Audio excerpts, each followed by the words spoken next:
Welcome back to the channel, guys. Today I have a softbox that I want to show you that's really easy to travel with, so let's get started.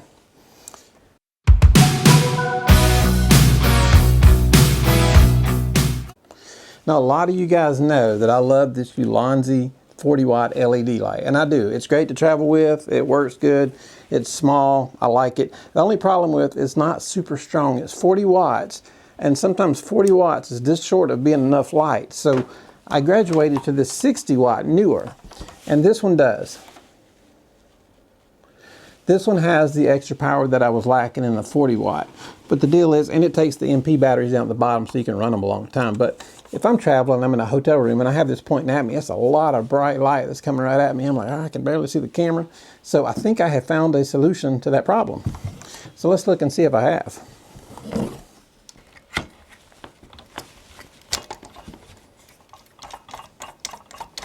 All right, so we take off the old reflector that's on there. So now we're down to this. Took this off. Now let's open up this box, and this is made for Neewer. It's made specifically for this, which is funny because this is the second one that I've actually ordered. The other one had the same exact model on it, but it wouldn't fit. But this one should. So we open up, we got the bag, Neewer. So we're gonna open this up. Now again, this is more for you guys that travel. I've got the big light set up, and if you've just got lights set up, you're good to go. Just leave them sitting there. But it's hard when you're getting on a plane or you're throwing stuff in the car and you don't want to load in all those heavy stands and the soft boxes and lights and power cords.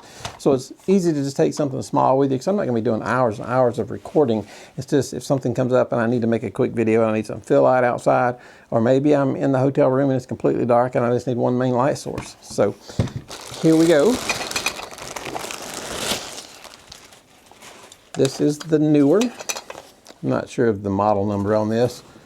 Neewer Softbox for the MS60B. This is not the 12-inch one that's bigger than that one. The 12-inch one did not fit the mount. It said that it did, but it did not fit, so it got sent back.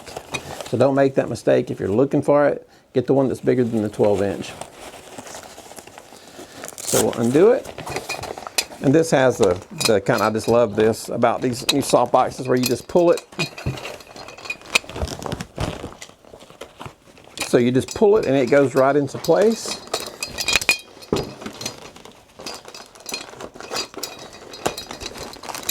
I don't hear it snap, but it is going in there. I'm used to the ones that snap, but as long as it's going, that's all that counts.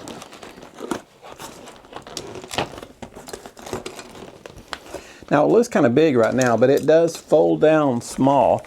And then I've got my screen that goes right here on it. And then I've got another. So I will put this on the outside. So, but let's go ahead and get it on the here. And it goes right into the mount just like that. So there we go. So now we've got the flash down in here. We'll put this over the end. I'll put it on. See how it looks. It's actually got two of them where you can put a small one for extra diffusion. You get a big one and a small one. The small one you can put further down in. I am guessing it fit right in here. There are, if you can see down here, there's got little things that will attach to. So attach the Velcro to it. Let me put those on. I'll show you what that looks like real quick. And that will give you even softer light. So softer light is always good, especially when you're using one light directly as a source. So we'll get these on. So now you can see our first layer of diffusion is done. You can reach in there. That is the first layer of diffusion right there. So then for our second layer of diffusion, we're going to take this bigger one, open it up. And these can be a bit tricky the first time you go to put them on, but I think I can do it real fast. May not be perfect, but you guys will get the idea, and I go back on and put it on perfect later when I have a little bit more time. I don't want you guys to have to sit here while I fill with all the minute details of this. Yeah, so this gives you a really good idea of how it looks. And there is your second layer of diffusion. So you've got right here, and you've got another diffuser behind it. So now when you point that right at you, and you're looking at it, you'll be able to look at it, and it won't be so blinding as looking at it directly coming at you through this. So for you guys that travel, that makes it really nice. I can put those 2 MP dip batteries down at the bottom. This will run for hours. I've got all my settings on the back. It'll be nice. I'll be able to look at the camera without going blind. And it all packs up so small. I know it looks kind of big right here. This comes apart, packs up small, goes together, tightens up, and this goes together small. So it comes down and breaks into a really small part. So it's really nice to use that way. It's not quite as small as the Ulanzi, but like I said, this was only 40 watt. It wasn't going to give me enough power to get everything done. Sometimes I'll take 2 of them, so if I can put one off to the side and use one as a fill light and one as a main light. I may or may not do that on this next trip, I'm unsure. I'm trying not to carry a whole lot of stuff on this next trip. We're just going up to the mountains in Tennessee, and we're going to have a lot of videos coming from there. We're going to be testing out some lenses. I've got a surprise lens that it's just, the lens is beautiful. What you get off of this lens is absolutely stunning, and I think it will be perfect for a photo shoot in the mountains because the colors that you get off that lens are just absolutely fantastic. I'm also going to take my TT Artisan lenses. I've got the 17, which is a 34, and I've got the 35 millimeter, which is actually a 70. So we're going to take those. I'm going to do a photo shoot. The one that's a 35, that's actually a 70. We're going to do a photo shoot with it. Just a small one, nothing crazy big, but I want to test it out.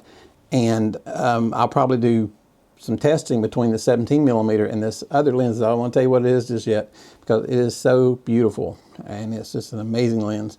We're going to compare the quality of how they're built. We're going to compare the images to how they look, see what you guys think. And we're also going to use both lenses to shoot some black and white because I think black and white is beautiful. And the Lumix G9, these are both micro four thirds lenses, has some beautiful presets for black and white.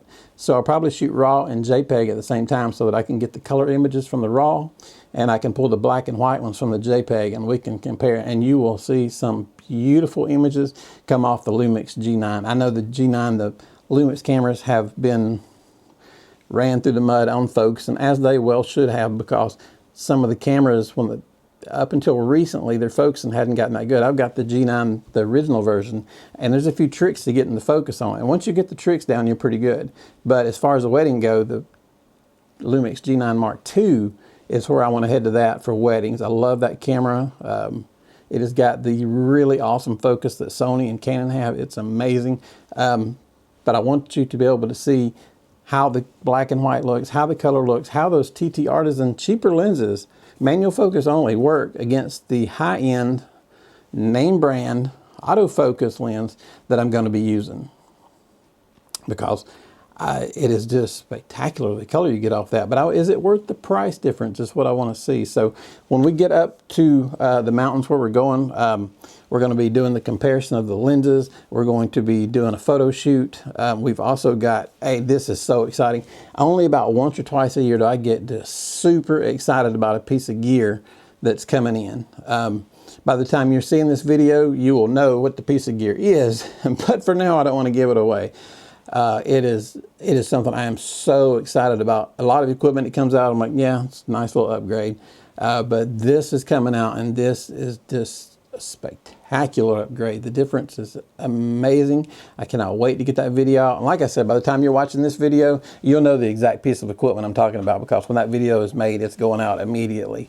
It's a new release. It just came out. Some of you might even know about it. So keep an eye out for it. We're taking that to the mountains also to do photo shoots with it. So we have a lot going on and a lot of shoots coming up where we're going to do some comparing and we're going to do some looking and see what comes out on top, which gives us the most bang for our buck. I appreciate you guys watching. I know we've got a lot of new subscribers that have come on lately, and I appreciate all you guys. I appreciate you guys that have been with us since the beginning.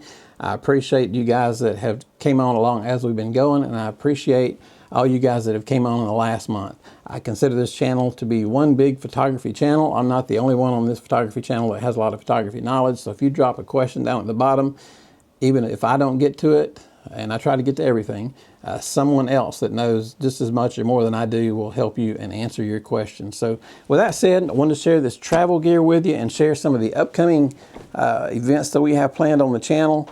So take a look. The videos will be coming out in the next few weeks of the trip, all the comparisons with the lenses, the black and whites, and the new item that's just released.